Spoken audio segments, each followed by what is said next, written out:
ముందుగా వెల్లంపల్లి శ్రీనివాస్ గారితో మాట్లాడదాం. సార్ శ్రీనివాస్ గారు, అసలు ఈ జోజీనగర్లో ఎప్పటి నుంచి వీళ్ళు నివాసం ఉంటున్నారు? వీళ్ళంతా కూడా పనులు కట్టిన వాళ్ళే, పర్మిషన్స్ తెచ్చుకుని ఇల్లు కట్టుకున్న వాళ్ళే. కొత్తగా ఈ సొసైటీ ఎప్పుడు వచ్చింది? ఏం జరిగింది? అసలు వాస్తవంగా ఏం జరిగింది?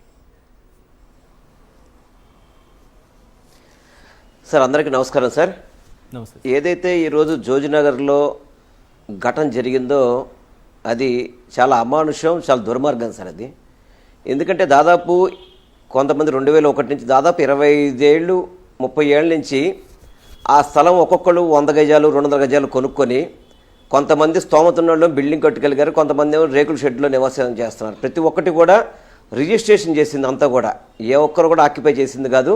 ప్రతి ఒక్కరికి కూడా రిజిస్ట్రేషన్ డిపార్ట్మెంట్ ద్వారా రిజిస్టర్ చేసుకొని అదేవిధంగా కార్పొరేషన్ ప్లాన్తో నిర్మాణం చేసుకొని దానికి బ్యాంకు లోన్లు కూడా తీసుకొని నిర్మాణం జరిగిన ఇళ్ళు ఉన్న దాంట్లో వాటిని దుర్మార్గంగా సొసైటీ అని చెప్పని గతంలో పేపర్లు తీసుకొచ్చి వాటిని పైకి తీసుకొచ్చి సొసైటీలో కొంత అవకతవకలు చేసి ఒక సొసైటీ పేరు పెట్టి దాని ద్వారా వీళ్ళందరూ కూడా పాపం చెప్పాలంటే కొంతమంది అయితే కనుక రోజువారీ కూలి చేసుకునే వాళ్ళు కూడా దాంట్లో ఉన్నారు సార్. దాంట్లో ఎందుకంటే పిల్లలకి ఏదో పొద్దున్న పెద్ద అయ్యాక పెళ్ళిళ్ళకి పనికొస్తాయో వాళ్ళు చదువుకోవడానికి ఉపయోగపడుతున్న ఉద్దేశంతో స్థలాలు రోజువారీ చేసుకునే వాళ్ళు, వాళ్ళకి ఆ లాయర్లు పెట్టుకొని దాన్ని వాదించే అంత స్తోమత కూడా లేదు సార్ వాళ్ళ దగ్గర, పెద్ద పెద్ద లాయర్లు పెట్టుకునే దానికి.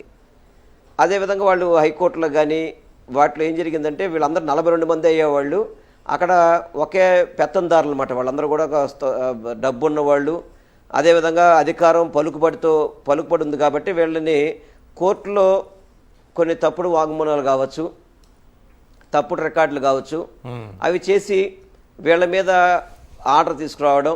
అది దసరా ముందే తీసుకొచ్చారు sir. First high court order Dasara ముందు తీసుకొచ్చారు. తీసుకొచ్చినప్పుడు అక్కడ ఉన్న పబ్లిక్ కానీ అందరూ కూడా అపోజ్ చేశారు. సార్ ఇది నిర్మాణం సార్, మాకు ఈ విధంగా మీరు చేయడం అని చెప్తే దాని మీద ఏదో ఒక 4-5 రోజులు దసరా పండుగ సెలవులు అని చెప్పని ఏదో 4-5 రోజులు టైం ఇచ్చారు. వీళ్ళు సుప్రీంకోర్టుకి వెళ్ళారు. సుప్రీంకోర్టుకి వెళ్ళినప్పుడు కూడా 31 తారీఖు వరకు కూడా టైం, December 31 వరకు టైం ఇచ్చారు. దానిలో టెక్నికల్ ఏదో కొన్ని విషయాలు పట్టుకొని దాదాపు ఒక యుద్ధం చేసినట్టు, ఏది ఇంటర్నేషనల్ లేదా మన ప్రపంచ వారు యుద్ధం జరిగినట్టు పోలీసులు ఎంతమంది సీఏలు వచ్చారో తెలియదు, ఎంతమంది ఎస్ఐలు వచ్చారో తెలియదు, కానిస్టేబుల్స్ ఎంతమంది వచ్చారో తెలియదు. దుర్మార్గంగా ఆ కుటుంబం ఇంట్లో ఉంటేనే వాళ్ళ ఇళ్లలో నుంచి కూడా బయటికి లాగి దుర్మార్గంగా బిల్డింగ్లు కూల్చేసేస్తారు. నాకు తెలిసి విజయవాడ కాదు ఎక్కడ రాజకీయ చరిత్రలో ఇటువంటి మన కూల్చేతలు చూడలేదు సార్. నేను ఇంతవరకు ఎప్పుడు సినిమాల్లో చూసేవాళ్ళం, సినిమాల్లో ఏదో రాజకీయ నాయకులు ఏదో రౌడీలు అలా చేయడం చూసే తప్ప నాకు తెలిసి ఈ విధంగా 42 కుటుంబాలు కూడా ఈరోజు రోడ్డు పడిపోయిన పరిస్థితి సార్. పిల్లలకి పెళ్లికి ఇచ్చిన వాళ్ళు ఉన్నారు, కొంతమంది ఆడపిల్లకి కట్నం కింద ఇచ్చిన వాళ్ళు ఈరోజు ఆ నివాసం పోయేటప్పటికి వాళ్ళ కుటుంబం ఏమైపోతుంది. చిన్న పిల్లలు సరైన నిజంగా చెప్తాను సార్, అక్కడికి వచ్చి నిజంగా చూస్తే కనుక కన్నీళ్ల పరం అయిపోద్దండి వాళ్ళ వ్యాధి చూస్తే. ఈరోజు ఒక ముసలాం అయితే చెట్టు కింద పడుకుంటుంది సార్, అదే ప్లేస్లో చెట్టు కింద పడుకుంటుంది ఈరోజు. ఆ రోజు నుంచి ఈ రోజు వరకు దాదాపు 20 రోజుల నుంచి చెట్టు కింద పడుకుంటుంది. తర్వాత ఇందాక ఇప్పుడు చూడండి జగన్ గారు సార్ పక్కన కూర్చొని పెద్ద కూడా పెన్షన్ వస్తుంది సార్ ఆమెకి, పెన్షన్ వస్తుంది ఆమెకి. అంటే కూతుర్లు ఇంట్లో ఉంటుందన్నమాట. ఈరోజు ఆ కూతుర్లు అమెరికాలో ఉంటున్నట్టుకున్నారు ఐ థింక్ అల్లుడు గారు, ఆమె అక్కడ ఉంటుంది. వాళ్ళకు కూడా తెలియకుండా ఇల్లు పడగొట్టేశారు వాళ్ళ ఇల్లు. అది వాళ్ళది కూడా డబుల్ ఫ్లోర్ బిల్డింగ్. అలా బిల్డింగులు పడగొట్టారు. అదేవిధంగా కొంతమంది షెడ్లు పడగొట్టారు. ఇష్టం వచ్చినట్టు సార్, చాలా దుర్మార్గంగా. దాంట్లో సార్ ఒకటి ఇందాక సార్ చెప్పారు, జగన్ గారు చెప్పారు, ఏదైతే వాళ్ళకి రిజిస్ట్రేషన్ ఉంది, అవును, పన్ను కడుతున్నారు, ఇంటి పన్ను కడుతున్నారు, వాటర్ పన్ను కడుతున్నారు, అదేవిధంగా కరెంట్ వస్తుంది, అదేవిధంగా డ్రైనేజ్ ట్యాక్స్ కడుతున్నారు. అన్ని విధాలా కూడా వాళ్ళకి అన్ని పన్నులు కడుతున్నారు. కానీ ఈ రోజు మీ పాలైపోయారు. అన్నిటికంటే ముఖ్యం దానికి అనుకుని పక్కన ఎస్కేటీ టవర్స్ అని చెప్పి ఉంది సార్. పర్మిషన్స్ ఉన్నాయి, ట్యాక్సులు కడుతున్నారు, చాలా కాలంగా నివాసం ఉంటున్నారు, ఇన్ని అనుమతులు పొంది వాళ్ళ దగ్గర కావాల్సినంత ఎవిడెన్స్ ఉండి అన్ని సర్టిఫికేట్లు వాళ్ళ చేతిలో ఉన్నా సరే అప్పటికప్పుడు వందలాది మంది వచ్చేసి పోలీసుల సాయంతో దాన్ని కూల్చేసి ఇంత చేశారంటే ఇదేదో మామూలు వ్యక్తులు సాధారణంగా చేయగలిగినటువంటి విషయం కాదు. 42 ఇళ్లను కూల్చేయడం అంటే, అందులో సుప్రీంకోర్టు స్టే ఇస్తున్న సందర్భంలోనే ఇలా జరిగిపోయిందంటే దీని వెనుక కేసినేని చిన్ని, లోకేష్ లాంటి వాళ్ళు ఉన్నారని జగన్మోహన్ రెడ్డి గారు అన్నారు.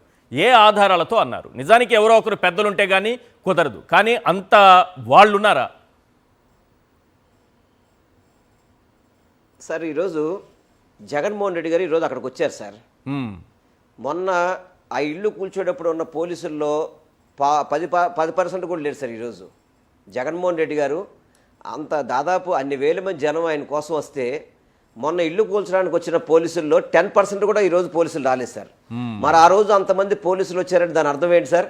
ఎస్. ఎవరో ఇన్ఫ్లుయెన్స్ చేయకపోతే ఎలా రాగలుగుతారు సార్? తర్వాత ఇంకొకటి సార్, ఈరోజు ఆ ఓట్లతో గెలిచిన ఎంపీ ఈ రోజు వరకు కూడా ఎందుకు కనీసం ఇది దాదాపు 4 నెలల నుంచి జరుగుతుంది ఇష్యూ ఇది.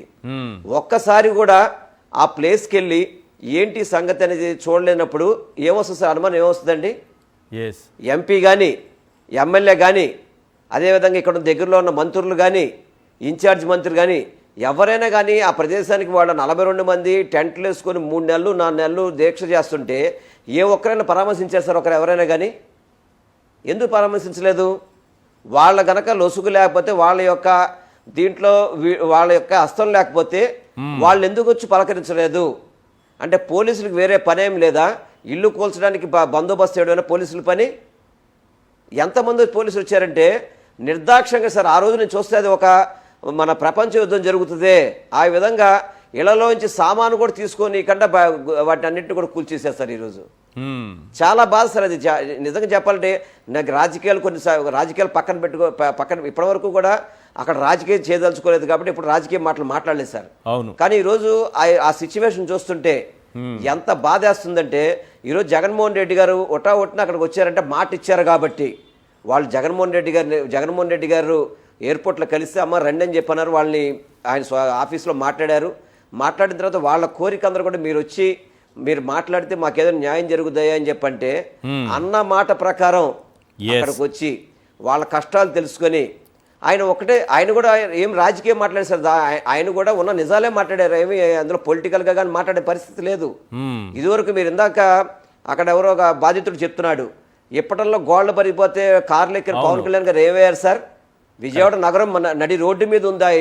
అది సైటు విజయవాడ నడి రోడ్డు మీద ఉంది. టాప్ మీద అక్కర్లేదు సార్. మామూలుగా కూర్చొచ్చినా కూడా 5 నిమిషాలు వచ్చేస్తారు వాళ్ళ ఆఫీస్ నుంచి. ఈ రోజు వరకు కూడా ఎందుకు జనసేన కానీ కూటమి నాయకులు ఏ ఒక్కరైనా వాళ్ళని చూడడానికి వచ్చారు సార్? దీంట్లో మంచి ఏంటి, దీంట్లో తప్పు ఏంటి అని చూడడానికి వచ్చారా? రానప్పుడు ఏమనిపిస్తుంటది? అన్ని 100 మంది పోలీసులు అక్కడికి వచ్చారంటే దాని అర్థం ఏంటి? దాని అనుకో ఎవరు లేకపోతే ఎలా వస్తారు? వాళ్ళు ఏమైనా స్థలాలు ఆక్యుపై చేశారా? ప్రభుత్వ స్థలం ఆక్యుపై చేశారా? ఆక్యుపై చేయలే. వాళ్ళు రిజిస్ట్రేషన్ చేయించుకున్నారు, డబ్బులు పెట్టి కొనుక్కున్న నష్టపోతున్నప్పుడు కనీసం భరోసా ఇచ్చే పరిస్థితి లేదు సార్ ఎవరికైనా కానీ. Right sir. చాలా దుర్మార్గం సార్. ఈరోజు అక్కడ వాళ్ళ బాధ కనుక చూస్తుంటే ఎవరు కూడా తట్టుకోలేని. చూడండి సార్, మీరు విజువల్స్ చూస్తారు కదా ఎంత బిల్డింగ్ సార్. దాన్ని సెకండ్లో వాళ్ళు కట్టుకోవడానికి సంవత్సరం పడింది, 3 గంటల్లో కూల్చేశారు సార్ ఆ బిల్డింగ్ని. సంవత్సరం పడి ఉంటుంది కడతానికి ఆ బిల్డింగ్ని. 3 గంటలు ఉదయం 6 గంటలకు బిగిన్ చేసి 10 గంటల లోపు అక్కడ సుప్రీంకోర్టులో కేసు నడుస్తుందని తెలిసి లైవ్లో సుప్రీంకోర్టులో చూపెడతారు సార్ వాళ్ళందరూ కూడా. ఇదిగోండి సార్ సుప్రీంకోర్టులో లైవ్ నడుస్తుంది సార్, మాకు ఆర్డర్ ఇచ్చారన్నా కానీ అదేమి వినకుండా మాకు మీరు చేతిలో ఆర్డర్ ఉంటే చెప్పండి అని చెప్పని ఫటా కొట్టేశారు సార్. ఇంత నిర్దాక్షంగా ఎవరైనా పనిచేస్తారు సార్ ఎవరైనా కానీ? దుర్మార్గమా? రైట్.